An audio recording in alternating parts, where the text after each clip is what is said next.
రాష్ట్ర ముఖ్యమంత్రి గారే టీవీ ఇంటర్వ్యూలకు 6 గ్యారెంటీల గురించి అడుగుతాను ఇంటర్వ్యూ రాను అంటే అనే పరిస్థితికి వచ్చిందంటే ప్రజల్లో కూడా 6 గ్యారెంటీల మీద ఎంత వ్యతిరేకతను అర్థం చేసుకోండి. మరి 6 గ్యారెంటీల విషయంలో ప్రజల దృష్టి మళ్లించడానికి ప్రజలు ప్రశ్నిస్తున్నారు కాబట్టి ఈ కొత్త దొంగవతారం ఎత్తి కాంగ్రెస్ పార్టీ ఇలా మార్ఫింగ్ చేసి వీడియోలు చిత్రీకరించి రిజర్వేషన్ విషయంలో ప్రజల లోపల అయోమయం సృష్టించే ప్రయత్నం చేస్తున్నది. నిన్న కేంద్రం నుంచి ఢిల్లీ కేంద్ర ప్రభుత్వం నుంచి నోటీసులు వచ్చిన తర్వాత పూర్తిగా ప్రజల క్లారిటీ వచ్చేసింది. ఇంత కాంగ్రెస్ పార్టీ ఇంత నీచాన్ని దిగజారుతుందా? రిజర్వేషన్ల విషయంలో బీజేపీని ఇట్లా బదనాం చేసే ప్రయత్నం చేస్తుందా? నరేంద్ర మోడీ గారిని అమిత్ షా గారిని బదనాం చేసే ప్రయత్నం చేస్తా అని చెప్పి ఇలా ప్రజలు చర్చించుకుంటున్నారు. కాంగ్రెస్ బండారం బయటపడ్డది. రాబోయే రోజుల్లో కూడా ఒక మంచి వాతావరణంలో ఎన్నికల్లో ప్రచారం చేసుకోవాలి, మంచి వాతావరణంలో ఎన్నికల్లో పోటీ చేయాలి, మంచి వాతావరణాన్ని తయారు చేసి ఎన్నికల్లో గెలవాలని ప్రయత్నం చేయాలి తప్ప ఇప్పుడు చిల్లర పార్టీకి చేయదని చెప్పి నేను అప్పీల్ చేస్తున్నాను. కరీంనగర్ పార్లమెంట్ లో కూడా కాంగ్రెస్ పార్టీ అభ్యర్థి ఎవరో ఎక్కడి తెచ్చిండో ఏ దేశమో ఏ రాష్ట్రమో ఎవరు తెలియదు. ఎవరు ఆయన ఎవరు అంటున్నారు.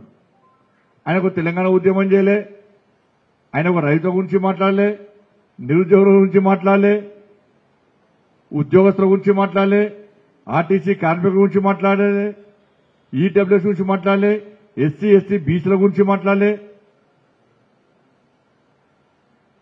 ఆయన మీద గతంలో ఇప్పుడు అరెస్టులు కాలేని పేద ప్రజల కోసం ఆయన ఇక్కడ ఉద్యమాలు చేసిన చరిత్ర లేదు. ఆయన చరిత్ర ఏంటంటే పొట్టు పొట్టు పైసలున్నాయి, ఆ పైసలతో టికెట్ వేసుకున్నాడు. టికెట్ వేసుకున్న దానికి ఖర్చు పెట్టి మళ్ళీ గెలవాలి. వాళ్ళ కాంగ్రెస్ పార్టీ కార్యకర్తలు మీ అభ్యర్థి ఎవరైనా టీవీలో అడితే మాకు తెలియదు సార్ అంటున్నారు. కాంగ్రెస్ పార్టీ ఏ రోజు అనవలేదు సార్, మాకు టికెట్ వస్తాక తెలిసింది సార్, మాకు మా నాయకులకే తెలుస్తారు, కొన్ని 2-3 నాయకులకు తెలుస్తారు. ఆయన వాళ్ళు తెలిస్తే సరిపోతుందని వాళ్ళు అనుకుంటున్నారు. ఇక బీఆర్ఎస్ పార్టీ అయినా ఏం చేయకుండా అన్ని చేస్తాడు. ఇక్కడ వెంబలో 3 సార్లు మంత్రం కూలేదు. ఇక్కడనే బ్రిడ్జ్ ఎన్నిసార్లు కూలింది? 3 సార్లు. దాని మీద లేఖ రాయని ఆయన ఇక్కడ ముంపు గ్రామాల ప్రజలు ఇబ్బంది పడుతుంటే వాళ్ళ గురించి లేఖ రాయడు, చేతులు రావు ఆయనకు, ఏ రోజు రాడాయనే. ఇక్కడ అకాల వర్షాలు నష్టపోతే మొన్న వచ్చి ప్రభుత్వం వీక్పింది కాదు, ఇప్పుడు వచ్చిండు, అంతకుముందు రాలే, ఇప్పుడు రాలే ఆయన. ఇంటర్మీడియట్ విద్యార్థులు ఆత్మహత్య చేసుకున్నారు ఈ జిల్లాలో. ఏది కేసీఆర్ యొక్క మూర్ఖత్వ పాలన వల్ల. అప్పుడు రాలే, వర్షాలు వస్తే రాలే, ఎప్పుడైనా మునిగిపోతే. ఇప్పుడు వచ్చింది ఆయన. ఏం చేయకుండా అన్ని చేస్తుంటాడు ఆయన, ఏం చేయకుండా అన్ని చేస్తుంటాడు ఆయన. అన్ని చేస్తే పోయినసారి ప్రచారం ఎందుకు చేసుకోలేదు ఎన్నికల ప్రచారంగా? నువ్వు 89,000 ఓట్లతో ఓడగొట్టారు నేను. ఇక్కడ నా మీద మాట్లాడే కాంగ్రెస్ పార్టీ నాయకుడు ఒక అన్నాడు, మంత్రి, ఆయనకి డిపాజిట్ రాలే పోయినసారి. నా ఇక్కడ డిపాజిట్ రాలే, కర్మల డిపాజిట్ రాలే నాకు. ఈయన మాట్లాడే భాష విషయంలో కాంగ్రెస్ పార్టీ కార్యకర్తలు భయపడుతున్నారు. ప్రతి కాంగ్రెస్ పార్టీ కార్యకర్త మాకు రక్షణ కల్పించండి అంటున్నారు, మాకు గన్మెన్ ఇవ్వండి అంటున్నారు. ఏదంటే ఏడు కడుపులో కూర్చోడా, తలకాయ మీద కూర్చోడా, ఏడు కూర్చోడా ఏం తెలియదు ఆయన. ఫోన్తో కూర్చోడా, త్రవ్వుతో కూర్చోడా తెలియదు ఆయన. ఆయన భాష, ఆయన వ్యవహారాలు చూసాక మొత్తం నవ్వుకుంటున్నారు. ఏం ఆనందాన్ని ఆయన అనుకున్నట్టు పడతాడు, ఏం అనకుండా కూడా అన్నట్టు తయారు చేసుకుంటాడు ఆయన. నన్ను వేదవా అన్నాడు. నేను అన్న మన మీడియా మిత్రులు వేదవా అన్నాడు కానంటే, అన్న నా మీద మా అన్నకు బాగా ప్రేమ ఎక్కువ, నేనంటే చాలా బాగా ప్రేమ ఎక్కున్నది. వేదవా అంటే 1000 సంవత్సరాలు ధనికునిగా వర్ధిల్లు అన్నట్టు. అందుకే నేను ధనికునిగా వర్ధిల్లని ఆశీర్వదించింది కాబట్టి నాకు ఏ పైసలు వచ్చినా మా అన్నకి ఇస్తుంది అని చెప్పి నేను అన్నా. కాబట్టి ఇక్కడ కూడా నేను హుజరాబాద్ ప్రెస్ కాన్ఫరెన్స్ లో రిజర్వేషన్ల విషయంలో పార్టీ పాలసీ మొత్తం పూర్తిగా నేను మాట్లాడిన తర్వాత దాన్ని మార్పింగ్ చేసి ఎడిట్ చేసి ఇక్కడ కాంగ్రెస్ పార్టీ అభ్యర్థి ఇవాళ తప్పుడు ప్రచారం చేసే ప్రయత్నం చేస్తే నిన్న అధికారులకు కాన్ఫిడెన్స్ ఇస్తే వాళ్ళ పక్క వాళ్ళ మీద కేసు బుక్ చేయాలి. ఆయన మీద ఇది క్రియేట్ చేసిన వ్యక్తుల మీద పక్క చర్యలు తీసుకోవాల్సిందే, వదిలిపెట్టే ప్రసక్తి లేదు.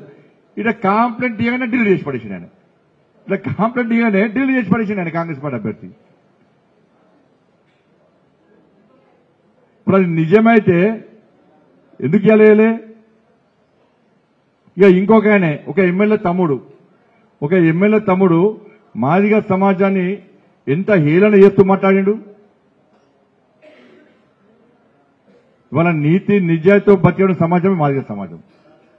ఇవాళ రిజర్వేషన్ వర్గీకరణ గురించి అనేక సంవత్సరాలుగా పోరాటం చేసి అనేక మంది ఆత్మ బలిదానమైనటువంటి సమాజం మాదిగ సమాజం.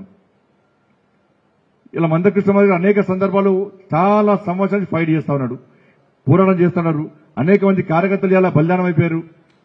అటువంటి సమాజము చైతన్యవంతమై ఈసారి ఒక మంచి నిర్ణయం తీసుకునే పరిస్థితుల్లో కాంగ్రెస్ పార్టీకి సంబంధించిన శాసన సభ్యుని తమ్ముడు మాదిగ సమాజం విషయంలో ఇలా ఎంత అసభ్యంగా మాట్లాడిండు.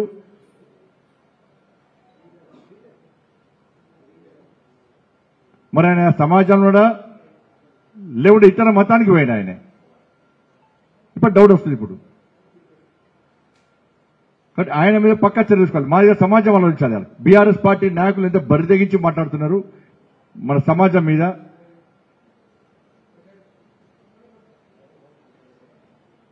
కాంగ్రెస్ పార్టీకి ఎస్సీ సమాజం మీద ఏమాత్రం చిత్తశుద్ధి ఉన్నా కూడా ఆ కాంగ్రెస్ పార్టీ శాసనసభ్యుని వెంటనే సస్పెండ్ అయ్యారు. ఫస్ట్ మీరు ఆ కాంగ్రెస్ పార్టీ శాసనసభ్యుని ఫస్ట్ సస్పెండ్ అయ్యే యాక్షన్ తీసుకోరండి మీద.